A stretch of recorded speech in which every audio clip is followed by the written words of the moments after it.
이어서 대한민국 특허청과 함께합니다. 독 특허지, 기 특허지.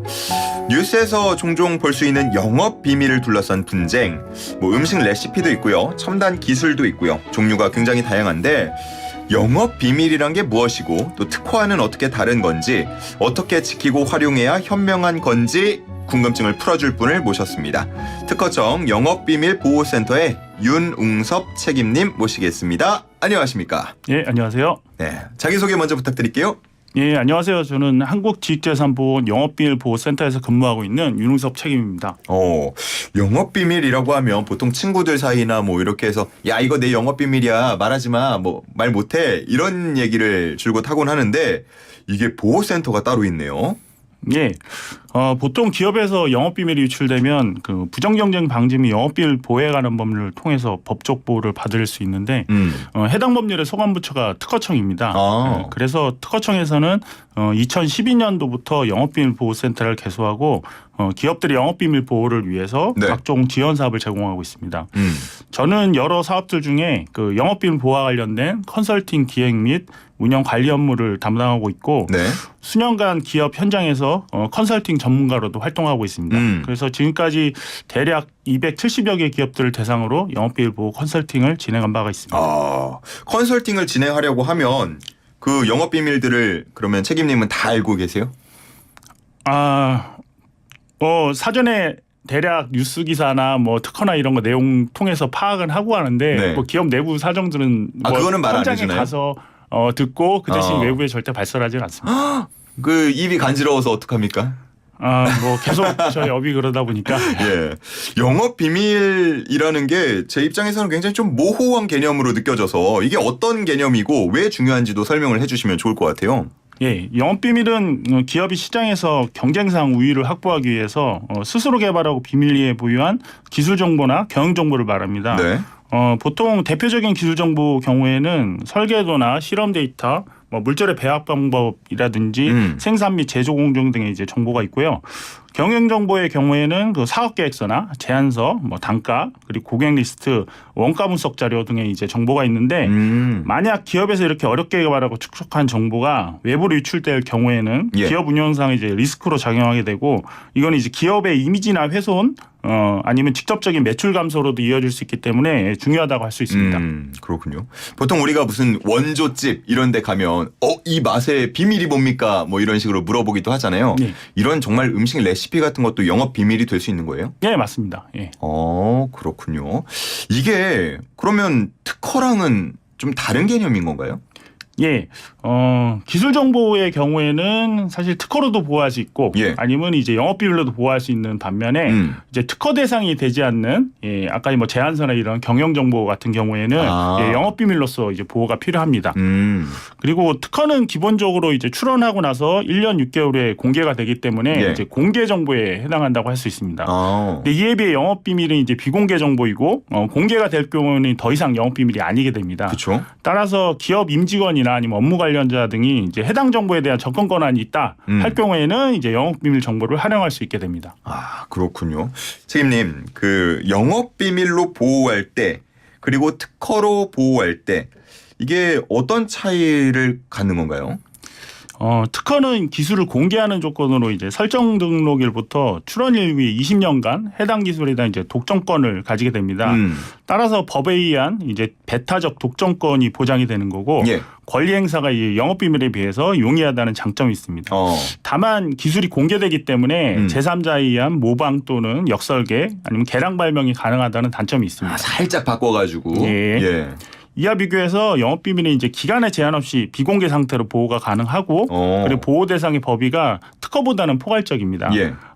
코카콜라 경우에는 1886년부터 지금까지 제조 레시피를 영업비밀로 보호하고 있어서 대표적인 사례로 들 수 있습니다.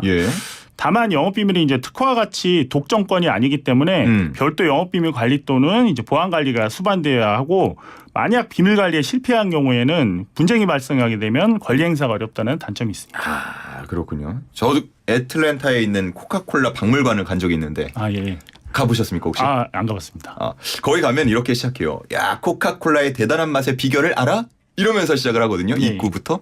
그래서 우리가 어떤 역사를 거쳐서 이 맛을 내기 위해서 어떤 노력을 했고 그런데 마지막까지 가도 그 맛은 비밀은 안 알려주더라고요. 예. 예, 그게 바로 영업 비밀로 보호를 하는 건데 뭐 예를 들어 타사가 정말 코카콜라와 똑같은 방식으로 맛을 낸다고 해도 그러면 영업 비밀로 보장을 하는 경우에는 뭐 그거에 대한 독점권이나 이런 걸 주장할 수 없는 건가요? 예, 기본적으로 그쪽에서 특허를 취득하게 되면은 예, 그 부분에 관해서 권리는 그쪽에서 갖게 되는 거고요. 예, 근데 뭐 이 부분에 관해서는 예외적으로 기존의 사업을 해오고 실시해왔다는 것들을 또 입증하면은 이런 부분들을 같이 이제 사업을 할 수 있는 그런 부분들이 있는데 사실 좀 복잡한 내용이라서. 알겠습니다. 코카콜라까지 가면 너무 복잡하니까. 예. 그러면 뭐 대표적인 사례들 뭐 좀 소개를 해주시면 좋을 것 같아요. 예, 뭐 근래 가장 큰 이슈가 되었던 영업비밀 관련 분쟁은 LG와 SK 간의 전기차 배터리를 둘러싼 영업비밀 침해 소송을 들 수 있습니다. 두 회사의 이제 법적 다툼은 그 세계 배터리 소송이라고 불릴 정도로 엄청난 규모로 진행되었습니다. 예. 그 소송전의 발단은 2017년으로 거슬러 올라가게 되는데 당시 이제 LG의 주요 인력들이 SK로 이직을 하게 되었고 아하. LG에서는 이제 기술 유출 부분을 상당히 우려하기 시작했습니다. 초기에는 이제 내용 증명을 보내서 채용을 좀 자제해달라고도 하고 예. 국내 법원에 이제 전직을 금지해달라는 내용의 소송도 제기해봤는데 이제 상황이 나아지지 않는다고 판단을 했습니다.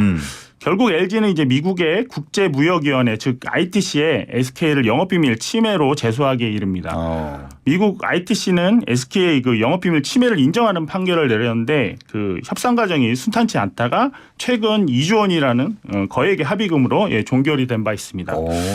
이 사건은 영업비밀에 국한되지 않고 이제 특허 침해 분쟁으로까지 번져나갔다는 점 그리고 국내에서 동시다발적으로 진행되었다는 점에서 기존의 분쟁과는 스케일을 달리한 사건이라 하겠습니다. 예. 근데 보면은 뭐 국내 기업에서 해외 기업으로 이런 식으로 나가는 경우도 있잖아요. 예, 예. 그러면 스케일이 더 커질 수도 네, 있겠네요. 맞습니다. 예. 아, 그렇군요. 이런 영업비밀 침해나 분쟁이 발생했을 때는 그러면 어떻게 대처해야 됩니까?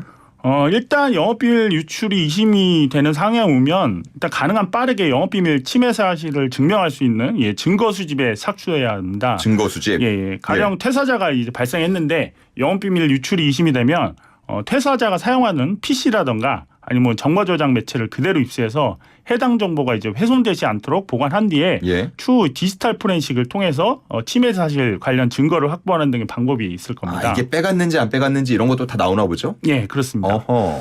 그리고 유출된 정보가 해당 기업에서 이제 영업비밀 보호 대상으로 규정이 되어 있는지 그간 보안관리 조치 등이 이행이 되었는지에 관해서 이제 확인이 필요합니다. 예. 비밀로 관리되지 않은 정보는 영업비밀로 인정이 되기 어렵기 때문에 기업에서는 외부에 공개되지 말아야 되는 정보에 관해서는 영업비밀로 규정하고 별도 관리를 하는 것이 무엇보다 중요합니다. 아, 그렇군요. 알겠습니다. 그러면 지금 센터에서 어쨌든 이런 것들을 좀 옆에서 지원을 하기 위해서 뭐 사업 같은 거를 하고 계실 것 같은데 대표적인 지원 사업 어떤 게 있습니까?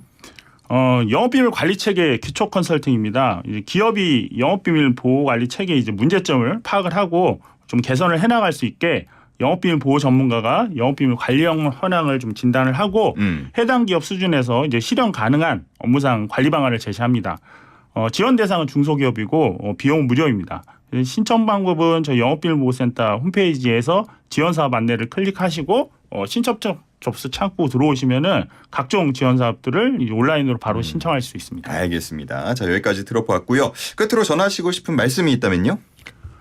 제가 영업비밀 보호 업무 한 지가 이제 벌써 11년째가 돼가는데 초창기만 해도 이제 기업분들이 영업비밀 용어를 굉장히 생소해 하셔서 저희가 이제 컨설팅이나 설명회 등 기회를 통해서 해당 개념을 이해시키는 데 많은 노력을 좀 기울였어야 됐는데요.